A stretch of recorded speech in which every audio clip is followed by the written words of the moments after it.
गोमित्र आहे. 1 मिनिट शांत राहा. हे बघा, हे कूळ आहे, हे शेण, हे बेसन आणि हे गोमित्र. आपल्याला 200 लिटरच्या ड्राम मध्ये पहिले करायचं माती आणि वारुळाची माती. याच्यामध्ये वारुळाची माती किंवा म्हणजे वडाची माती. हे आपल्याला 200 लिटरचं पहिलं करायचं होतं, पण आता आपण 100 लिटरच मध्येच करणार आहे. तर आपण आता 1 टोपलं शेण घेतलं, त्याच्यामध्ये 10 किलो शेण आहे. हे आपण चांगलं कालून घेऊ. गूळ याच्यामध्ये मी बारीक केला आहे, हे टाकून देतो त्याच्यामध्ये पहिले. वरतून टाका, त्याच्यात दिसलं पाहिजे. हे बारीक घरी आपण व्यवस्थित करून घ्यायचं चांगलं.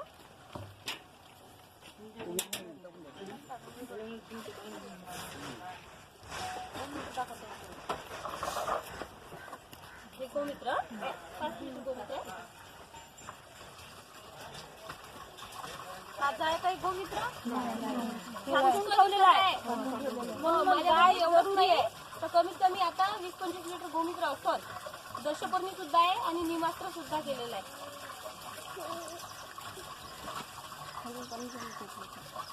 टोपल्यातून पाणी चालणार, वारुळाची माती टाकून द्या, ओली होत आहे. ही एक वारुळाची माती, आंजूळभर त्याच्यात तलावाची पण माती थोडीशी, आणि त्याच्यात मागच्या वर्षी बनवून जास्त माती टाकली त्याला. आणि हे बेसन कालवलेलं काढून घ्यायचं. बेसन कोरडं टाकून काढून घेतलंय मी.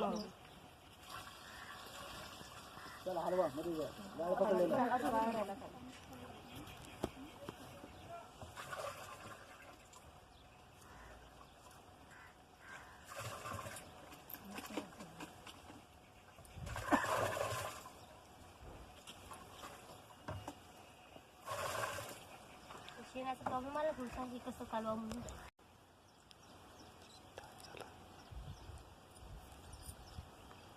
हे शेण समजा 10 किलोचं हे झालं.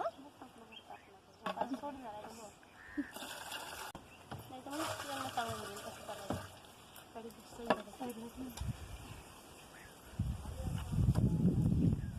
आता हे सगळं झालं, पण एवढं केल्यानंतर तुमची एक काय आहे ना, म्हणजे हे मेहनत वाया जाते. काहून तर आता हे जे काडी आहे ती तुमची वाली, तर हे कशी आता तुम्ही जाताच्या दिशेने जर फिरवली अशी, तर अशीच फिरवायची 7 दिवस. नाही तुम्ही का म्हटलं तुम्ही उलटी फिरवता, तर तुमचं त्याच्यातलं काहीच उरत नाही, त्याच्यातले जीवाणू पूर्ण मरून जाते, आहे की नाही. आणि हे एवढं चांगलं आहे जीवामृत की तुमची जे जमिनीची सुपीकता वाढवते, त्याच्यात नत्राच्या गाठीचं प्रमाण वाढवते, आणि म्हणजे खूप चांगल्या पद्धतीचं एक अमृतच नाव आहे त्याच्यावाला. तर तुमच्या शेतीला खूप चांगले उपयोग होते त्याचावाला, म्हणजे टॉनिक म्हणून टॉनिक स्वरूपात पण होते. आणि सगळं झाल्याच्या नंतर हे चांगलं ठेवून घ्यायचं. आणि प्रतिपंप 1 लिटर प्रमाणे फवारणी करून जास्तही दिलं तुम्ही तरी सुद्धा नाही का असा भवरा आला पाहिजे ना, असा चांगला भवरा पडला पाहिजे, मग जोर आहे चांगला. क्लिअरिटी जबरदस्त आहे. पाहून घ्या भवरा कोणाला पाहायचा. सर फोन आहे ना इकडे. हे झालं. आणि रोजच तुम्ही सकाळी किंवा संध्याकाळी रोजच फिरवायचं 2 टाइम. जसं टाइम सकाळ आणि नाही जरी वेळ मिळाला तर 1 टाइम फिरवलं तरी चालते, पण 1 दिवस म्हणजे हे नाही पडू द्यायचं. फिरवायचं आपण तर ते फिरवताना थोडंसं नाही तर तुम्ही मग लक्षच नाही देसा ना, मुलं काही ना काही करून ठेवणार. तशाच पद्धतीने एक कोणतीही साईड ठेवायची लक्षात, ही असो का मग ती असो, एक साईड कोणती. तर 2 किलो बेसन, 2 किलो गूळ, याच्यामध्ये आपण 1 किलो टाकलं सगळं. 200 लिटर मध्ये 2 किलो गूळ, 2 किलो बेसन आणि 20 गूळ आहे पूर्ण 200 लिटर. 10 किलो शेण घेतलं, त्याच्यासाठी आपल्याला 20 किलो शेण लागलं. 20 किलो शेण, 2 किलो गूळ, 2 किलो बेसन आणि 5 लिटर आपण आता गोमित्र. तुम्हाला 7 लिटर गोमित्र असतं तरी चालतं. तुमच्याकडे जर उपलब्ध असलं तर आपण थोडं जास्तही वाढू शकतो.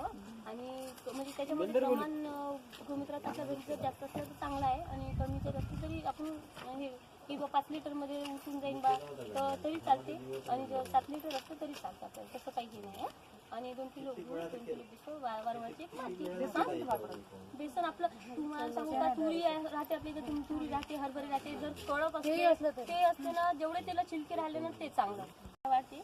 आणि मग त्याच्यासाठी बाकी आणखीन कोणतं काही पाहिजे नाही जास्त. तुमचा इथंच 2000 रुपये टॉनिकचा खर्च वाचून झाला आहे ना, तर हे खूप चांगलं आहे. तुम्ही कमीत कमी याच्यात जर टाकलं ना, म्हणजे दोन हप्त्यातून एक वेळा टाकलं, 15 दिवसातून आहे ना, तर तर असं म्हणजे तुम्ही म्हणसाल का बा मी 15 दिवस टाकतो, 1 महिना टाकतो आणि 1 महिन्याच्या नंतर माझी पिकाची वाढच नाही होऊन राहिली बा, तर तुम्ही तसं नका करू. म्हणजे तुम्ही म्हणता की तर नेहमी केल्यानंतर तुम्हाला लगेच म्हणजे अनुभव येईल. नाही तर मग 1 वर्ष 2 वर्ष असे पुष्कळ जण मग असे वाढत जाते. तशाच पद्धतीने तुम्ही पण वाढा, म्हणजे हे माहीत पडेल तुम्हाला की नाही खरंच चांगलं आहे बा, चांगल्या पद्धतीचं. आणि हे द्रवजीवामृताच्याच नावात अमृत आहे, तर हे ओरिजिनलमध्येच अमृत आहे. कारण की आम्ही ते घर होतं इथे बाजूलाच होतं आमचं घर, त्याला म्हणजे तिथे चांगलं वाढली पाहिजे म्हणून तर जीवामृत केलं ना, आणि त्याला दिलं मी हप्त्याबरोबर. तर ते तिला एवढं लटपट निंबू लागले, खूपच लटपट निंबू. हो, हिरवं तर झालं पण त्याला खूपच निंबू लागले. आणि तिथं आम्ही भाजीपाल्याचं गार्डन, खूप मोठी जागा होती तिथं, तर भाजीपाल्याचं पण मी हे केलं होतं. खूप मस्त गार्डन केलं होतं तिथं. खूप हे जशी करून सगळं करत जा मग तिथंच, माझ्या सगळं तिथंच पळून राहायचं.